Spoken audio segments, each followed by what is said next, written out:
Sorry అండి, last time చెప్దాం అనుకున్నాను వీడియోలో. మన చించినార్ బ్రిడ్జ్ మీద అయితే వర్క్ అయితే జరుగుతుంది. మన భీమవరం వెళ్ళినప్పుడు అయితే చూసాను, అప్డేట్ ఇద్దాం అనుకున్నాను కానీ ఇవ్వలేకపోయాను. ఆ బ్రిడ్జ్ మీద అయితే ఈ రకమైన సేఫ్టీ బ్రిడ్జ్ ఒకటి పెట్టారండి. అదేంటంటే వెహికల్స్ అన్నీ కూడా పైనుంచి వెళ్తాయి, ఓన్లీ కార్లు మాత్రమే. బస్సెస్కి, హెవీ వెహికల్స్కి అసలు ఎంట్రన్స్ అయితే లేదు, గుర్తుపెట్టుకోండి. ఓన్లీ కార్లు మాత్రమే వెళ్తున్నాయి. వాటికి మాత్రం సేఫ్టీ బ్రిడ్జ్ నుంచి దాటేస్తున్నారు. చూసారు కదా, ఇటువైపు వచ్చే డ్రైవర్ అందరూ కూడా ఒకసారి గమనించండి, ఎందుకంటే ఈ బ్రిడ్జ్ క్లోజ్లో ఉంది. బస్సులు, హెవీ వెహికల్స్ ఏమి కూడా అటువైపుగా వెళ్ళడానికి కుదరట్లేదు.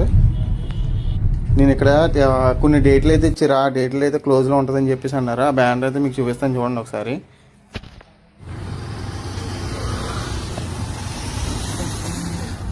మీకు ఇక్కడైతే ఒక బోర్డు, నోటీస్ బోర్డు ఒకటి పెట్టారు. ఆ నోటీస్ బోర్డులో అయితే ఏ రోజు నుంచి ఏ డేట్ వరకు అయితే అక్కడ క్లోజ్లో ఉంటుంది అనేది కూడా ఉంటుంది. లాస్ట్లో కూడా వీడియోలో మనకు ఆ డేట్ల యొక్క వివరాలు ఒకటి పెట్టాను, లాస్ట్ వరకు చూసి ఒకసారి